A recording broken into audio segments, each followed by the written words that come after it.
In 2009, a man named Travis Kalanick was standing in the cold streets of Paris, frustrated. The idea was simple. Tap a button, get a ride. But the story that followed, anything but simple. It became a global lesson. It redefined an industry. Uber wasn't born from calm calculation. It was born from defiance. He was trying to build an empire. Uber grew faster than almost any startup in history. Within just a few years, it was in over 600 cities, rewriting the rules of transportation. But here's the thing about revolutions. They rarely stay clean. They burn bright, they break systems, and stay. Travis Kalanick was the face of a new kind of founder. Part warrior, part chaos machine. Always be hustling.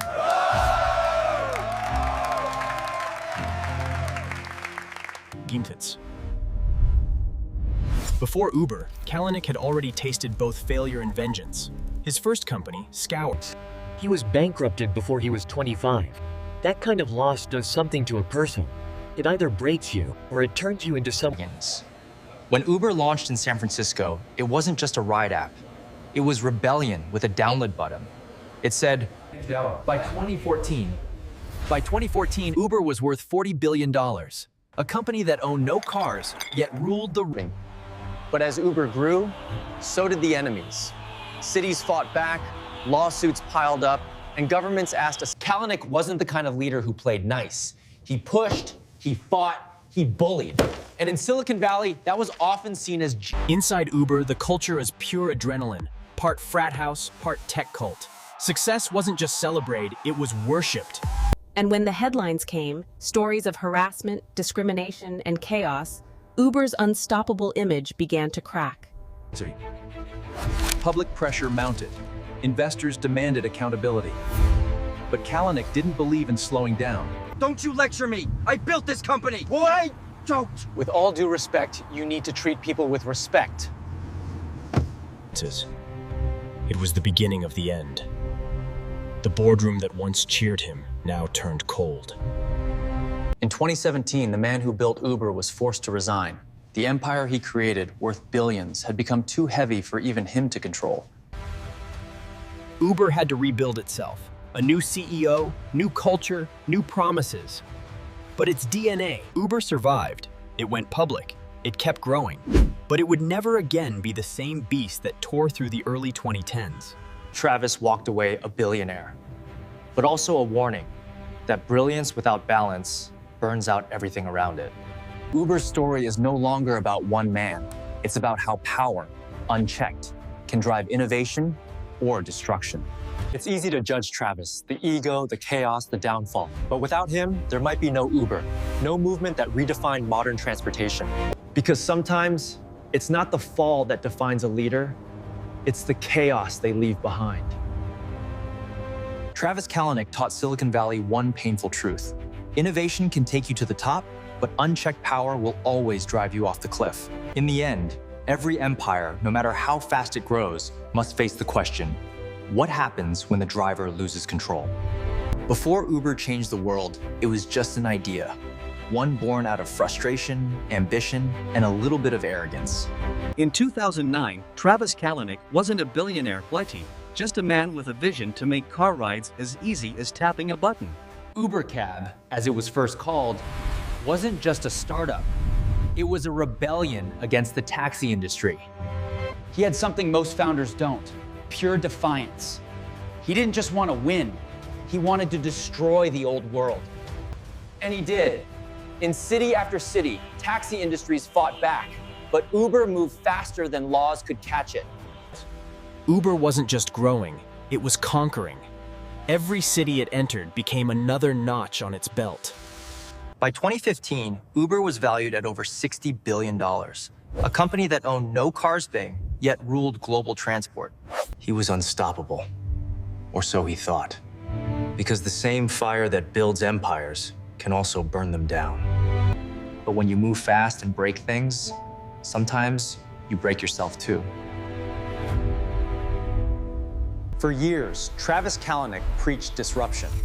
But what happens when the chaos you create turns against you? It started with a blog post, one woman's voice. exposing a culture where power meant protection and rules didn't apply. The company that promised freedom had become a symbol of arrogance, and suddenly, the hero of Silicon Valley became its villain. Inside Uber, fear replaced loyalty.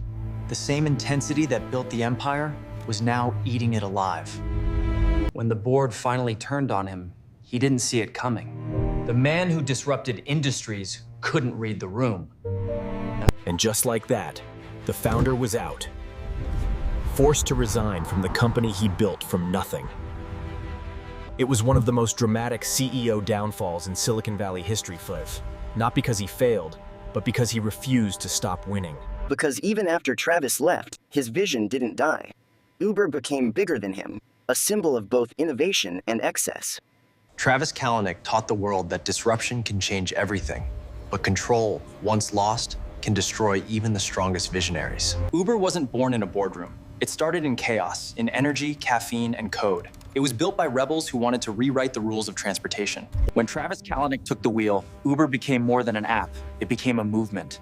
His confidence wasn't arrogance yet. It was conviction. Uber exploded. Within 5 years, it was in over 60 countries. It didn't just change transportation, it changed behavior. He was Silicon Valley's new rock star, part genius, part gladiator. The kind of CEO who turned disruption into performance art. But every revolution creates enemies, and Travis thrived on them. He didn't just fight the system, he enjoyed the war. Inside Uber, that energy became aggression. Winning was no longer enough. Dominance was the goal. Saints. While Uber conquered the world, its people were breaking down. Drivers underpaid. And maybe that was the real problem, Tights.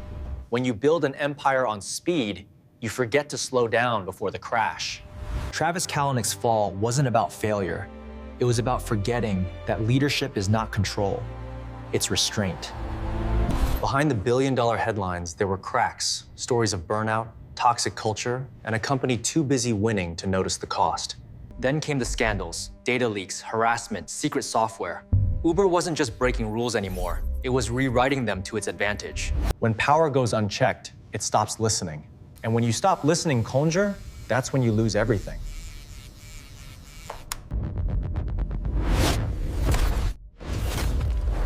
In 2017, sexual harm hit.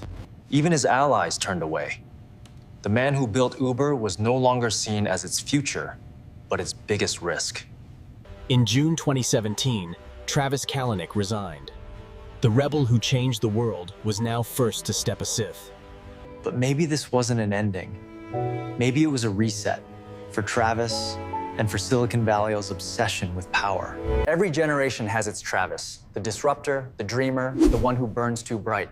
But the lesson remains, innovation needs humility. Travis Kalanick taught us that power can build empires Chinese, but without control, it will destroy them just as fast. Uber didn't die with Travis's resignation. It evolved then, a phoenix reborn from chaos, learning to balance growth with conscience. In many ways, Uber became more than just a company. It became a symbol of modern capitalism. Bold, brilliant, and dangerously ambitious. With new leadership came new values, accountability, transparency, and the quiet realization that disruption. They said Travis could make you believe the impossible was one pitch away. And sometimes that's what made him dangerous. He once said, "You're either in or you're out." For him, compromise wasn't an option key, and that's what made him unstoppable, until it made him fall. The world doesn't often forgive the first ones through the fire, but it never forgets them either. In the end, Uber kept driving, and so did the world. Faster, riskier, always chasing what's next. Maybe Travis's greatest legacy isn't Uber itself, but the question he left behind Tane. How far is too far? Travis Kalanick, it's the man who broke the rules, changed the game, and proved that in Silicon Valley,